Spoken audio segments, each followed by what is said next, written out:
तर बघा, काल आपण मराठी भाषेची प्राचीन शिलालेख पाहिले होते, बरोबर? काल आपण काय पाहिलं होतं? मराठी भाषेचे प्राचीन शिलालेख पाहिले होते, बरोबर? तर सांगा, सर्वात जुना शिलालेख कोणता आहे? नाणेघाटचा शिलालेख होता. सर्वात जुना नाणेघाटचा शिलालेख झाला तो कोणत्या जिल्ह्यात, कुठं आहे? पुणे जिल्ह्यामध्ये जुन्नर जुन्नर जवळील नाणेघाट या ठिकाणी तो शिलालेख आढळला, बरोबर? तो किती वर्ष जुना होता? नाणेघाटचा शिलालेख हा किती वर्ष जुना आहे? 2220 वर्ष जुना आहे, बरोबर? त्याच्यानंतर तो शिलालेख कोणत्या लिपीमध्ये कोरला गेला होता? ब्राह्मी लिपीमध्ये होता. त्याच्यावर मराठी भाषेमध्ये काय उल्लेख केलाय? महारठीनो. काय होता उल्लेख? महारठीनो, बरोबर? अभिजात भाषा समितीच्या अहवालानुसार सर्वात जुना शिलालेख कोणता आहे? नाणेघाटचा शिलालेख झालं. त्याच्यानंतर दुसरा शिलालेख कोणता होता?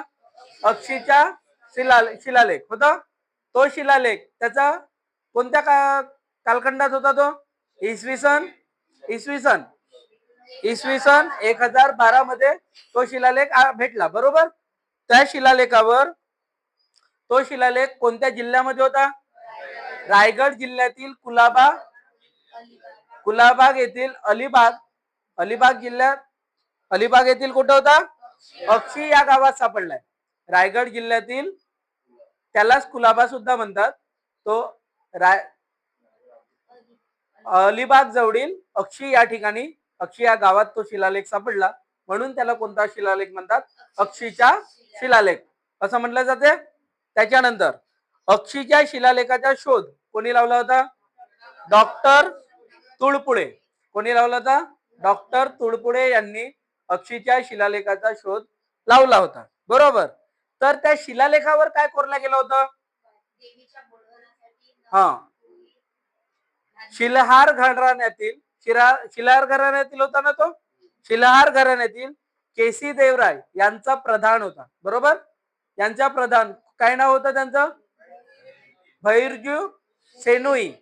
याने देवीच्या बोडवणासाठी 9 कुवली धान्य, 9 कुवली. आता 9 कुवली म्हणजे काय?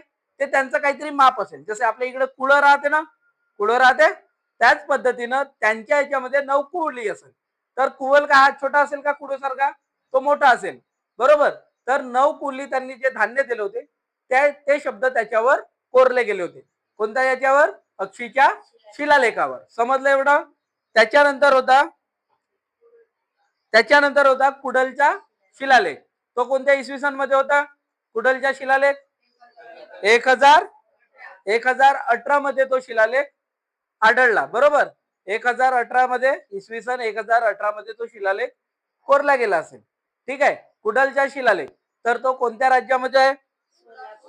सोलापूर जिल्ह्यातील, महाराष्ट्र राज्यात सोलापूर जिल्ह्यातील कुडल या ठिकाणी सापडलाय. कोणता शिलालेख? कुडलचा शिलालेख, बरोबर? त्या शिलालेखाचा शोध कोणी लावला होता? आनंद कुंभार यांनी त्या शिलालेखाचा शोध लावला, बरोबर? त्याच्यानंतर काय होतं?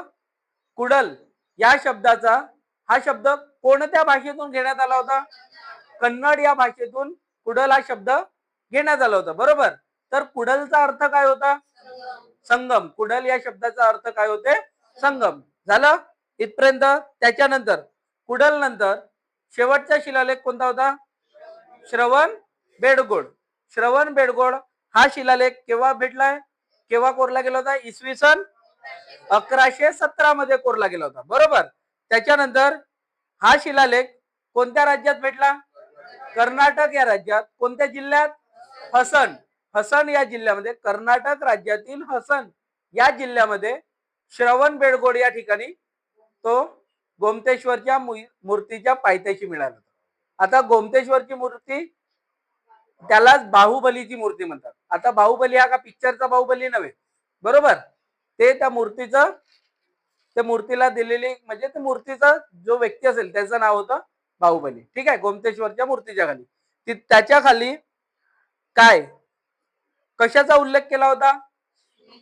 श्री चामुंडराय करविले श्री गंगराये सुतावले करविले हा त्या मूर्तीच्या खाली कोरला गेलेला आहे. समजलं? अशा प्रकारे आपला इथपर्यंत झाला होता. तर त्याच्यानंतर बघणार आहोत आपण मराठीतील प्रारंभिक ग्रंथ किंवा त्यांची रचना. ठीक आहे, एवढा भाग बघायचा राहिला.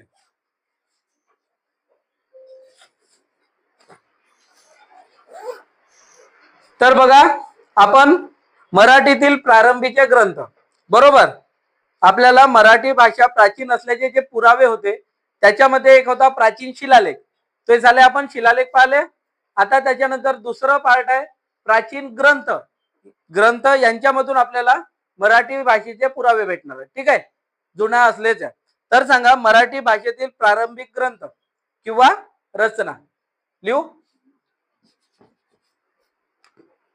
दुसरा टॉपिक आहे मराठी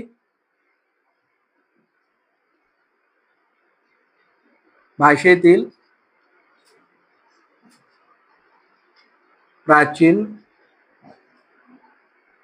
ग्रंथ, त्यालाच किंवा रचना.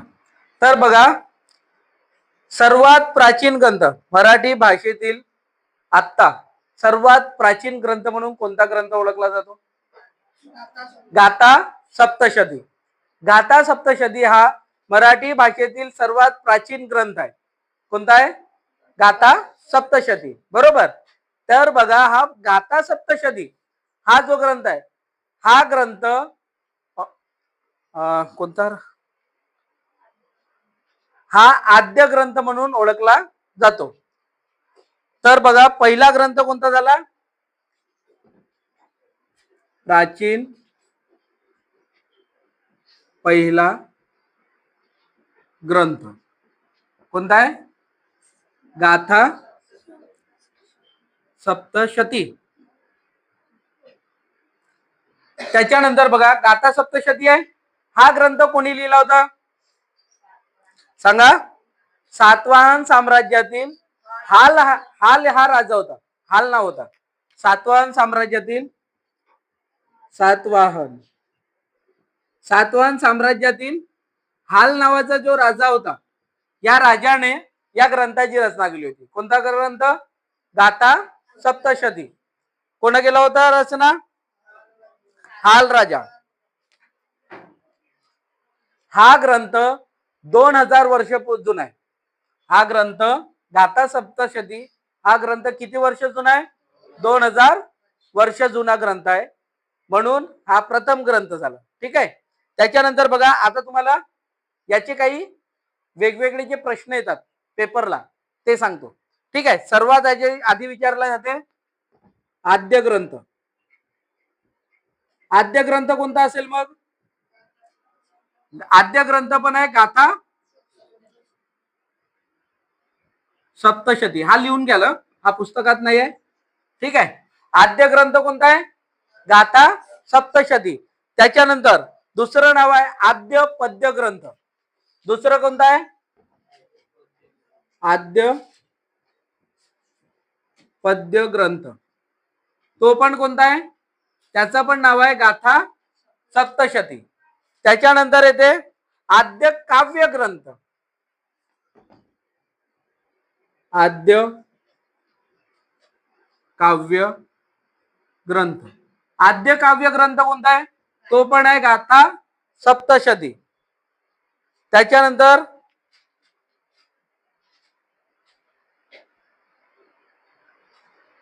एक दोन तीन चार झाले.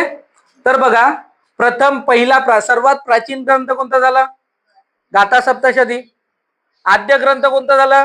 गाथा सप्तशती. आद्य पद्य ग्रंथ कोणता झाला? गाथा सप्तशती. त्याच्यानंतर आद्य काव्य ग्रंथ कोणता आहे? पहिला गाथा सप्तशती आहे. जर समजा हा झाला नवीन अपडेट नुसार किंवा अभिजात भाषा समितीनुसार सर्वात प्राचीन ग्रंथ कोणता झाला? गाथा सप्तशती. पण जर समजा पेपर काढणारा आउटडेटेड किंवा बुजुर्ग व्यक्ती असेल आणि त्यानं जर हा क्वेश्चन वाचलेला नसेल किंवा अपडेट जर माहिती नाही दिली असेल, तर तो जुन्या पुस्तकानुसार जर समजा हा ऑप्शन मध्ये नाही राहिला ऑप्शन मध्ये नाही राहिला तर पर्यायामध्ये तुम्हाला असेल विवेक सिंधू. काय असेल पर्यायामध्ये? विवेक सिंधू. इथं लिहून घेऊ आपण विवेक सिंधू. कोणता ग्रंथ भेटेल? विवेक सिंधू. तर बघा या विवेक सिंधू ग्रंथाचे लेखक कोण होते? मुकुंदराज. विवेक सिंधू ग्रंथाचे लेखक कोण होते? मुकुंदराज. मुकुंदराज होते. यांनाच दुसरं नाव देण्यात आलंय. काय दिलंय? आद्य कवी. आद्य कवी. त्यांना दुसरं नाव काय दिलंय? आद्य कवी. समजलं? समजलं ना? त्याच्यानंतर बघा बघा काय काय झालंय आपला सातवाहन साम्राज्य होता. सातवाहन साम्राज्यातील हाल या राजाने कोणता ग्रंथ लिहिला होता? गाथा सप्तशती लिहिला होता. त्याच्यानंतर आद्य ग्रंथ कोणता झाला? पहिला आद्य ग्रंथ गाथा सप्तशती. त्याच्यानंतर आद्य पद्य ग्रंथ कोणता आहे? पहिला गाथा सप्तशती. त्याच्यानंतर आद्य काव्य ग्रंथ कोणता आहे? गाथा सप्तशती. त्याच्यानंतर आद्य गद्य ग्रंथ हा आहे वेगळा. ठीक आहे, इथंच लिहू ना. आद्य गद्य ग्रंथ. आद्य गद्य ग्रंथ जर आला तर आहे तो लीळा चरित्र. लीळा चरित्र. लीळा चरित्र हा ग्रंथ आहे प्रथम आद्य गद्य ग्रंथ जर आलं तर कोणता येणार आहे? लीळा चरित्र. समजलं? आता हा लीळा चरित्र हा ग्रंथ कोणी लिहिला होता? माहीम भट्ट यांनी लिहिला होता. कोणी लिहिला होता? माहीम भट्ट. माहीम भट्टांनी लीळा चरित्र हा ग्रंथ लिहिला होता. त्यालाच कोणता ग्रंथ म्हणतात? आद्य गद्य ग्रंथ. समजलं? हे लिहून घ्या एवढं. नाही तर एखादी फोटो काढून घ्या, मग नंतर ग्रुपवर टाका, नंतर लिहून घ्या. फोटो निकाल.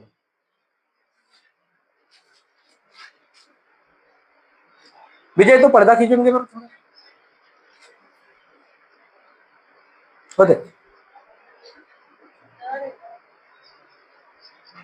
झालं.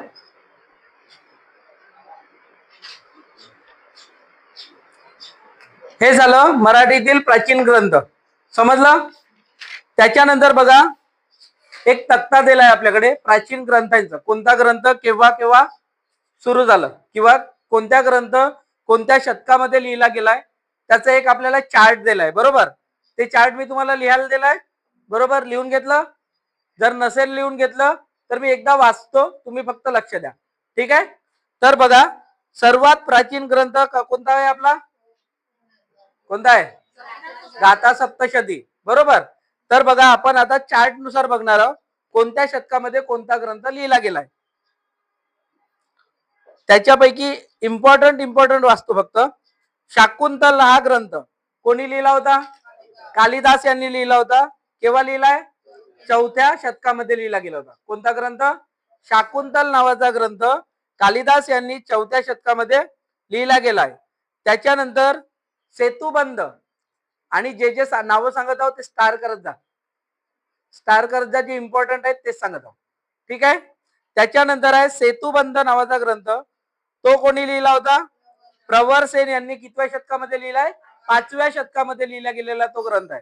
त्याच्यानंतर मृच्छ कटिका नावाचा ग्रंथ कोणी लिहिला होता? शूद्रक यांनी लिहिला होता. कोणत्या शतकामध्ये? 6व्या शतकामध्ये लिहिला गेलेला तो ग्रंथ आहे. त्याच्यानंतर आहे लीलावती हा ग्रंथ कोणी लिहिलाय? कौतूहल यांनी लिहिलेला आहे. तो कोणत्या शतकामध्ये लिहिला गेलाय? 8व्या शतकामध्ये लिहिला गेलाय. त्याच्यानंतर आहे एकदम इम्पॉर्टंट मुकुंदराज यांचा लीळा चरित्र. बरोबर? विवेक सिंधू यांचा हा ग्रंथ आहे. कोणाचा आहे? मुकुंदराज यांचा ग्रंथ आहे विवेक सिंधू. तो कोणत्या शतकामध्ये लिहिला गेलाय? 13व्या शतकामध्ये लिहिला गेलेला आहे. विवेक सिंधू मुकुंदराजांचा ग्रंथ आहे. तो जर समजा ऑप्शन मध्ये गाथा सप्तशती जर नाही राहिला तर कोणता ग्रंथ लिहिला राहील? मुकुंदराजांचा विवेक सिंधू हा ग्रंथ लिहिला राहील, म्हणून तो एकदम इम्पॉर्टंट आहे. त्याच्यानंतर बघा ज्ञानेश्वरी. ज्ञानेश्वरी हा ग्रंथ कोणी लिहिला होता? संत ज्ञानेश्वरांनी लिहिला होता, बरोबर. पण ज्ञानेश्वरीला दुसरं सुद्धा एक नाव आहे. कोणतं नाव आहे? भावार्थ दीपिका. कोणतं नाव आहे? भावार्थ दीपिका. भावार्थ दीपिका हा ग्रंथ कोणी लिहिला? मग संत ज्ञानेश्वर यांनी लिहिलाय. कोणत्या शतकामध्ये लिहिला गेलाय? 13व्या शतकामध्ये लिहिला गेलाय. त्याच्यानंतर आहे आद्य गद्य ग्रंथ. कोणता आहे? लीळा चरित्र आहे ना, आत्ताच सांगितलं होतं. आद्य गद्य ग्रंथ कोणता होता? लीळा चरित्र. कोणी लिहिलाय? माहीन भटांनी लिहिलाय. कोणत्या शतकामध्ये लिहिला गेलाय तो? 13व्या शतकामध्ये लिहिले गेलेला आहे. समजलं? त्याच्यानंतर आहे दृष्टांत पाठ. दृष्टांत पाठ हा कोणी लिहिला गेलेला आहे? केशवदेवराय व्यास. केशवदेवराय व्यास यांनी कोणता लिहिलाय? दृष्टांत पाठ. कोणत्या शतकामध्ये लिहिला गेलाय? 13व्या शतकामध्ये. त्यांच्यानंतर पंचवार्तिक. पंचवार्तिक हा प्राचीन ग्रंथ कोणी लिहिला होता? पंडित भीष्माचार्य यांनी लिहिलाय. कोणत्या शतकामध्ये लिहिला गेला होता? 13व्या शतकामध्ये. अशा प्रकारे हे झाले सगळे प्राचीन ग्रंथ. झालं? त्याच्यानंतरचा टॉपिक आहे बघा, आपण त्या दिवशी जे बोलीभाषा शिकले होते ना, त्याच्यामधले तुम्हाला म्हटलं होतं प्रमाण भाषा आणि बोलीभाषा हा आपण नंतर शिकणार होतो, ते आता आपण शिकणार आहोत. ठीक आहे, मिटवू इतका? झालं लिहून? झालं?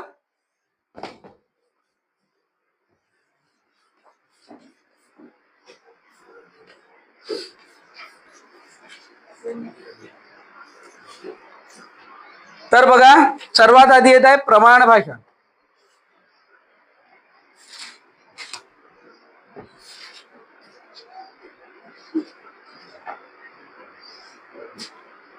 प्रमाण भाषा व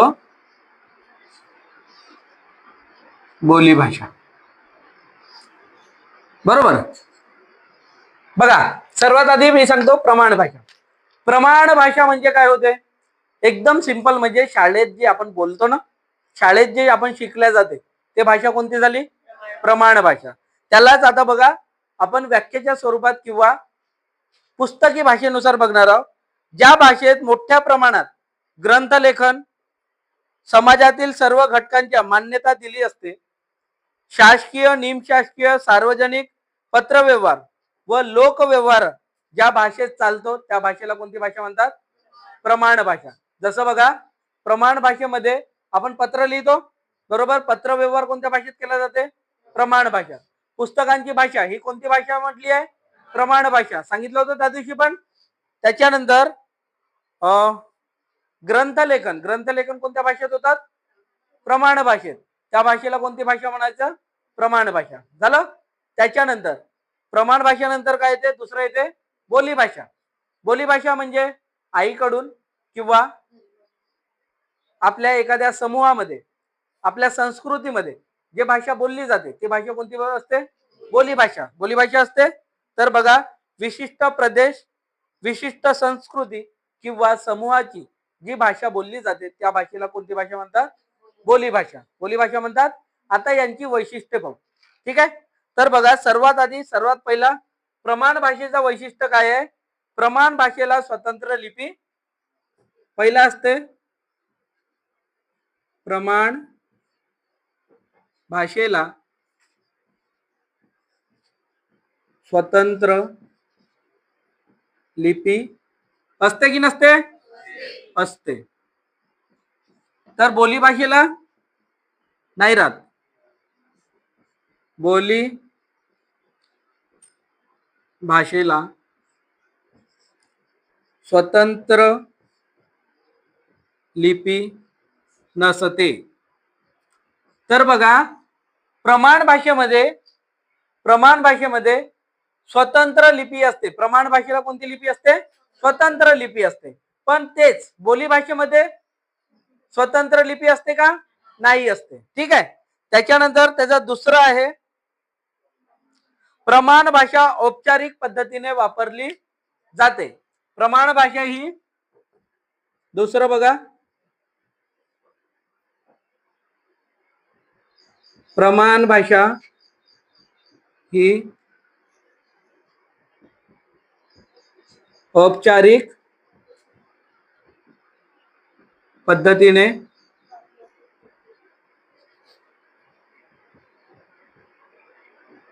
वापरली जाते.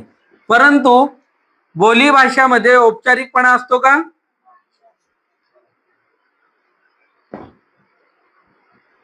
बोली भाषा अनौपचारिक असते.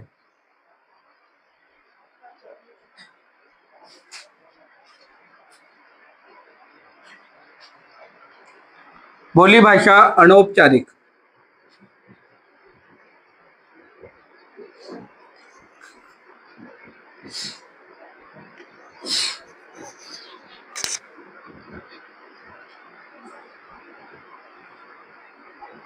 अनौपचारिक पद्धतीने वापरली जाते. बघा, प्रमाण भाषेमध्ये स्वतंत्र लिपी असते, बोली भाषेमध्ये स्वतंत्र लिपी असते का? नाही. तसंच बघा, प्रमाण भाषा ही औपचारिक पद्धतीने वापरली जाते आणि बोली भाषा ही अनौपचारिक पद्धतीने वापरली जाते. समजलं? त्याच्यानंतर आपण बघणार आहोत बोली भाषेचे मराठीतील प्रमुख बोली भाषा. इथपर्यंत समजलं? त्याच्यानंतर आपण बघणार आहोत मराठीतील, मिटव ना,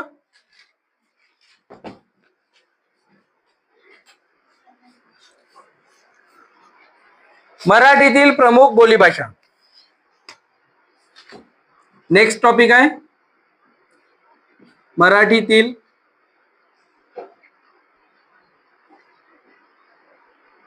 प्रमुख बोली भाषा. मराठीतील प्रमुख बोली भाषा. तर बघा, सर्वात पहिली बोली भाषा कोणती असेल? अहिराणी. बरोबर. पहिली बोली भाषा कोणती आहे? अहिराणी.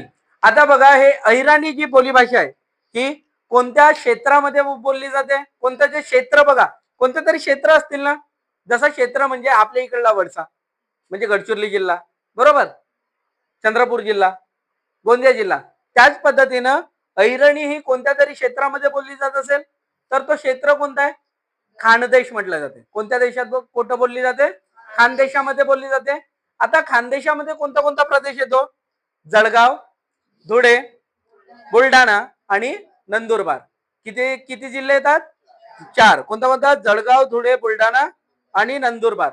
या प्रदेशाला कोणता प्रदेश म्हटलं जाते? खानदेश म्हटलं जाते. बरोबर. त्याच्यानंतर हे जे अहिराणी बोली भाषा आहे हे कशा पद्धतीने बोलली जाते? हे नादयुक्त आणि लययुक्त असते. लय असते ना बोली भाषेमध्ये, बरोबर. ते बघा, लयबद्ध पद्धतीने बोलली जाते किंवा नादयुक्त पद्धतीने बोलली जाते. ती भाषा कोणती आहे? अहिराणी भाषा आहे. बरोबर. तर बघा, या बोली भाषेमध्ये, अहिराणी बोली भाषेमध्ये कोणीतरी लिहिलं असेल ना, तर ते कोणी काय लिहिलंय ते सांगतो. भालचंद्र नेमाडे आणि नादो महानोर यांच्या साहित्यामध्ये, भालचंद्र नेमाडे आणि नादो महानोर यांच्या साहित्यामध्ये अहिराणी या बोली भाषेचा वापर झालेला आहे. कोणत्या बोली भाषेचा वापर झालाय? अहिराणी. कोणाच्या याच्यामध्ये सांगा? भालचंद्र नेमाडे आणि नादो महानोर यांच्या साहित्यामध्ये अहिराणी बोली भाषेचा वापर झालेला आहे. ठीक आहे. त्याच्यानंतर बघा, इथं लिहून देऊ का?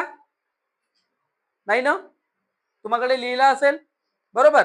त्याच्यानंतर बघा, दुसरी आहे, दुसरी बोली भाषा कोणती आहे? तावडी. तावडी बोली भाषा आहे ना. सर्वात आधी तुम्हाला सांगतो एक याच्यातला फॅक्ट. सर्वात आधी तावडीलाही अहिराणी समजलं जात होतं. तावडीला काय समजलं जात होतं? अहिराणी समजलं जात होतं, पण कालांतराने ते वेगळं झालं. बरोबर. नाहीतर सर्वात आधी अहिराणीला म्हणजे तावडीलाच अहिराणी भाषेमध्ये बोलल्या जात होतं किंवा ते अहिराणीच समजल्या जात होतं. ठीक आहे. तर तावडी ही बोली भाषा कोणत्या कोणत्या क्षेत्रामध्ये बोलली जाते? तर कोणता आहे? जामनेर, भुसावळ, जळगाव, त्याच्यानंतर बांधवर, त्याच्यानंतर रावेर, पुन्हा यावेल, या क्षेत्रामध्ये ही तावडी बोलीभाषा बोलली जात होती. ठीक आहे. या बोलीभाषेमध्ये क च्या जागी, क च्या जागी काय कशाचा उच्चार होतो? ख चा उच्चार होतो. कशाच्या? क च्या जागी कशाचा उच्चार केला जातो? क च्या जागी ख चा उच्चार केला जातो. ठीक आहे. आणि बहिणाबाई चौधरी यांच्या कविता ह्या कोणत्या भाषेत आढळतात? तावडी या भाषेत आढळतात. कोणाच्या? बहिणाबाई चौधरी यांच्या कविता तावडी भाषेमध्ये आढळतात. समजलं इथपर्यंत? हे गोष्टी आपल्या पुस्तकात आहेत. आपण ते जे लिहायला दिलंय त्याच्यामध्ये सुद्धा अवेलेबल आहे. ठीक आहे. त्याच्यानंतर बघा तिसरी बोलीभाषा कोणती आहे? वऱ्हाडी आहे ना, वऱ्हाडी. तर बघा वऱ्हाडी बोलीभाषेमध्ये कोणत्या क्षेत्रामध्ये बोलली जाते वऱ्हाडी बोलीभाषा? बुलढाणा, वाशिम, अकोला, यवतमाळ, अमरावती, वर्धा या 6 जिल्ह्यांमध्ये बोलली जाते. कोणता? बुलढाणा, वाशिम, अकोला, यवतमाळ, अमरावती आणि वर्धा या भागामध्ये वऱ्हाडी बोलीभाषा बोलली जाते. तर बघा या बोलीचे वैशिष्ट्य काय? ळ च्या जागी, या बोलीचा वैशिष्ट्य आहे ळ च्या जागी कोणता शब्द वापरला जातो? ळ च्या जागी ड हा शब्द वापरला जातो. कोणता शब्द? ड हा शब्द वापरला जातो. त्याच्यानंतर बघा माहीन भटाचा कोणता ग्रंथ होता? लीळाचरित्र होता ना. तर लीळाचरित्र हा ग्रंथ कोणत्या भाषेमध्ये लिहिला गेलाय? वऱ्हाडी. लीळाचरित्र हा ग्रंथ याच बोलीभाषेत लिहिला गेलाय. वऱ्हाडी या बोलीभाषेमध्ये लिहिला गेलाय. त्याच्यानंतर येते महानुभाव पंथांच्या अनेक रचना या वऱ्हाडी बोलीभाषेतच आढळतात. कोणाच्या? महानुभाव पंथांच्या. आणि लीळाचरित्र हा ग्रंथ कोणत्या भाषेत लिहिला गेलाय? वऱ्हाडी. ठीक आहे. हे वाले क्वेश्चन बनतात म्हणून सांगत आहोत. त्याच्यानंतर येत आहे चौथी बोलीभाषा म्हणजे कोणती भाषा? झाडी बोली.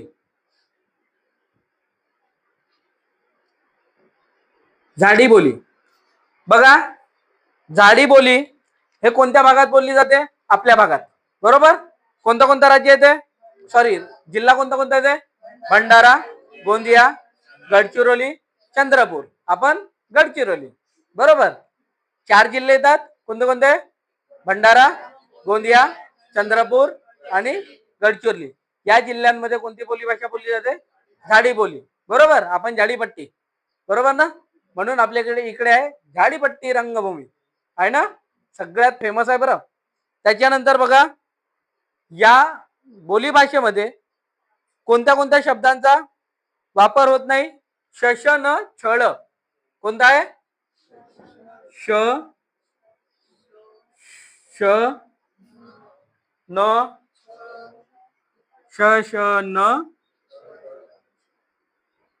छळ.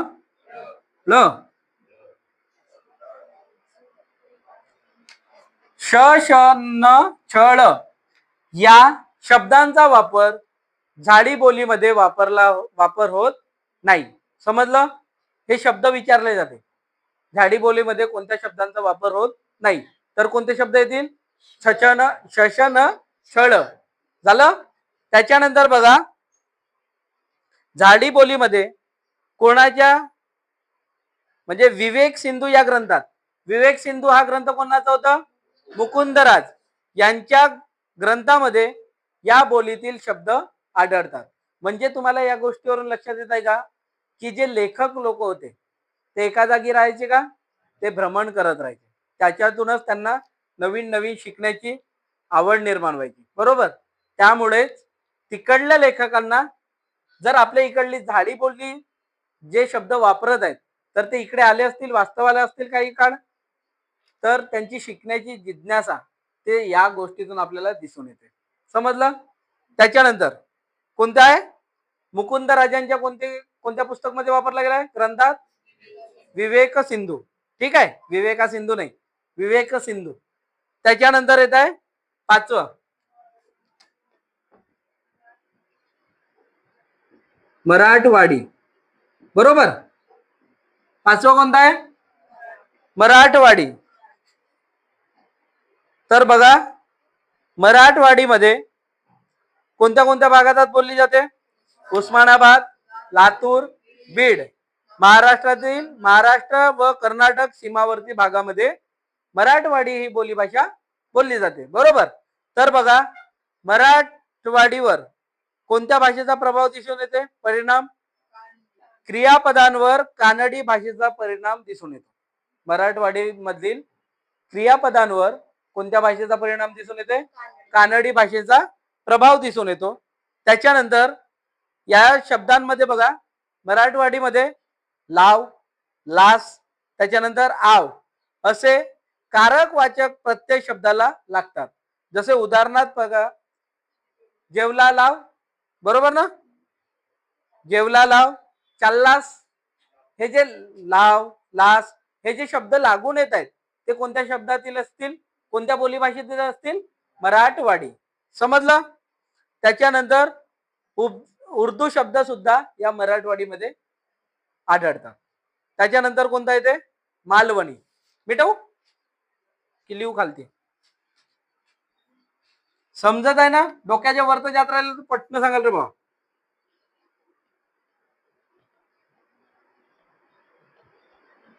मालवणी भाषा आज घेऊ मालवणी पर्यंत, मग उद्या लास्ट डे याचा. मालवणी बघा, मालवणी कोणत्या कोणत्या भागात बोलली जाते? रत्नागिरी आणि सिंधुदुर्ग. तर बघा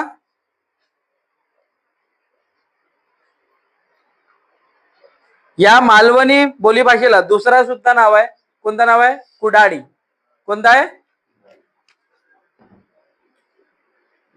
कुडाडी बोलीभाषा. मालवणी बोलीभाषेला दुसरं नाव काय? कुडाडी बोलीभाषा. या बोलीभाषेचा वापर बघा हेलकाडून अनुनासिक उच्चार. हेलकाडून म्हणजे पहा एलकावून बोलतात नाही का? आता कसं सांगू बोलून, आठवण ठेवा. हेलकाडून अनुनासिक उच्चारात किंवा दुसरं म्हणजे दशावतार नावाचे नाटक आहे. दशावतार नावाचं नाटक आहे. त्या नाटकाचे सादरीकरण याच बोलीभाषेत केले जाते.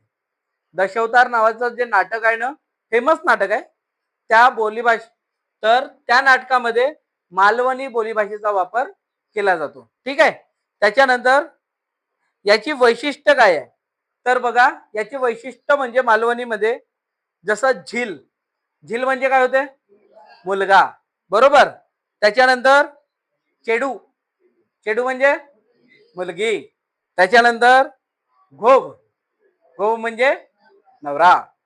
या शब्दांचा वापर होतो. समजलं? इथपर्यंत धन्यवाद. व्हिडिओ आवडल्यास लाईक करा आणि सबस्क्राईब करा.